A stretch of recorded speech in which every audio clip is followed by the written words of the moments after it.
اس لیے کہ میں رات کو انتقال کروں گا. ایسا نہ ہو کہ نبی پاک آئیں اور یہودیوں کے محلے سے گزر کے آئیں اور کوئی یہودی حضور کو تکلیف دے. میں اپنے جنازہ حضور پڑھائے تو بخشش ڈائریکٹ ہے کہ نہیں, فوراً جنت ہے کہ نہیں. لیکن انہوں نے کہا میں نہیں چاہتا کہ میں اپنے نفع کے لیے محبوب کو تکلیف دوں. تو محبت کا انداز تو کوئی اور ہوتا ہے.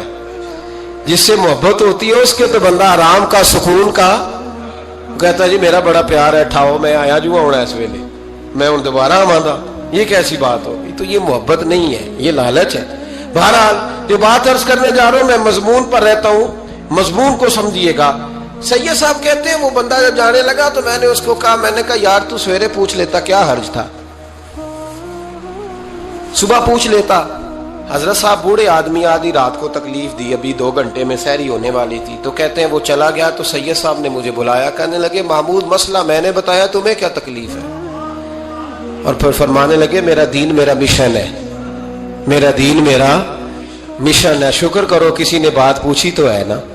اور اگر کوئی میرے دین کے معاملے میں کوئی بات کرنے آتا ہے تو میں اس سے اکتاتا نہیں ہوں. تو جب انسان راضی بالرضا رہنے لگتا ہے نا, پھر وہ ہر روز نماز پڑھ کے تکلیف نہیں اسے ہوتی. پھر روز درود شریف پڑھ کے وہ یہ نہیں کہتا کہ چلو 2-4 چھٹیاں بھی کر لو. پھر روزانہ تلاوت کر کے اسے کہیں دقت محسوس نہیں ہوتی, چونکہ اب وہ چاہتا ہے کہ جس حال میں میرا رب رسول مجھے رکھیں گے, جو حکم دیں گے, میں نے اس سے کوئی تنگی محسوس نہیں کرنی, میں نے اس کے مطابق چلنا. اور قرآن مجید نے ایک نیا انداز اختیار کیا سورہ مائدہ کے اندر. اس کی آیت نمبر 119 ہے. اللہ کریم نے فرمایا رضی اللہ عنہم ورضوا عنہ, صحابہ کی بات ہو رہی ہے. فرمایا وہ اللہ سے راضی ہے اور اللہ ان سے راضی ہے. حضرت سیدنا موسیٰ علیہ السلام نے عرض کی کوہ طور پہ جا کے, مولا میری قوم پوچھتی ہے کہ کوئی ایسا کام بتا جو ہم کریں تو تو ہم سے راضی ہو جائے. حضرت موسیٰ کی قوم کا خیال تھا کہ تہجد کا حکم آئے گا تو پڑھیں گے, صدقات کا حکم آئے گا تو دیں گے, جہاد کی بات ہوگی تو کریں گے. کچھ جو نیک لوگ تھے ان میں سے انہوں نے یہ پیغام دیا کہ مالک ہمیں بتائے کہ وہ کس کام پہ راضی ہوتا ہے, ہم وہ کام کریں تاکہ اللہ ہم سے راضی ہو جائے. حضرت موسیٰ کلیم کہتے ہیں میں نے عرض کی مولا میری قوم پوچھتی ہے کہ کون سا ایسا کام کریں کہ تو راضی ہو جائے. تو رب کریم نے ارشاد فرمایا موسیٰ, کہتے ہیں میرا خیال تھا کوئی لسٹ ملے گی, لیکن مالک نے ایک جملہ کہا, ایک جملہ, اور تفسیروں کے دریا بہا دیے. عرش کے مالک نے فرمایا موسیٰ ان سے کہو جا کے کہ وہ مجھ سے راضی ہو جائے, میں ان سے راضی ہو جاؤں گا, مجھ سے راضی ہو جائے. بندے اللہ سے راضی ہی نہیں راضی ہوتے. امام غزالی سے کسی نے پوچھا تھا, امام غزالی سے, کہ حضور اللہ کا بندے سے راضی ہونا کمال ہے یا بندے کا اللہ سے راضی ہونا کمال ہے؟ تو امام غزالی مسکرائے, فرمانے لگے رب تو بڑا ہی مہربان ہے, وہ تو بڑی جلدی راضی ہو جاتا ہے. وہ تو مسجد میں آ کے توبہ کرے تو اللہ راضی, کسی یتیم کے سر پہ ہاتھ پھیرو تو اللہ راضی, وہ تو کسی اندھے کو رستہ دکھایا تو اللہ راضی ہو گیا, وہ تو طوائف نے کتے کو پانی پلایا تو اللہ. امام صاحب فرمانے لگے یہ بندہ ہے جو اللہ سے راضی نہیں ہوتا. جس کے پاس اولاد نہیں وہ کہتا ہے چلو ایک بیٹی مل جائے تو میں راضی ہوں, بیٹی مل گئی تو کہتا اب ایک بیٹا بھی ملے تو پھر راضی ہوں, پھر کہتا ہے یہ دونوں اچھی تعلیم حاصل کر لے تو پھر میں راضی ہوں, پھر کہتا ہے یہ بہت زیادہ پیسے کمائے تو پھر میں راضی ہوں. بہرحال راضی ہوتا, لیکن جو راضی ہو جاتا ہے نا, اللہ اکبر, جو اللہ سے راضی سکھی بڑا رہتا ہے, سکون میں بڑا رہتا ہے, مطمئن بڑا رہتا ہے. جو سمجھ لیتا ہے نا کہ جو میرے رب نے بہتر سمجھا وہ میرے اللہ نے مجھے. میں کبھی کبھی سوچتا ہوں کہ یار حضرت بلال حبشی نے کوئی عہدہ نہیں مانگا ساری زندگی, انہوں نے نہیں کہا مجھے بھی ایک صوبے کا گورنر بناؤ میری بھی خدمات ہیں, مجھے بھی وزیر خزانہ بناؤ میرا بھی کچھ بنتا ہے. ایک دفعہ نہیں کہا سیدنا بلال حبشی رضی اللہ تعالیٰ عنہ نے کہ میری بھی کوئی ڈیوٹی ایسی ہونی چاہیے کہ مجھے چلو سپہ سالار ہی بنا دیا جائے. ساری زندگی مسجد میں جھاڑو دیا تو اسی پہ راضی رہے, ساری زندگی محبوب کے مہمانوں کا لنگر پکایا تو اسی پہ راضی رہے, ساری زندگی میرے محبوب علیہ السلام کے بچوں کی نوکری کی تو اسی پہ راضی رہے, راضی بالرضا رہے. حدیث پاک سنیے,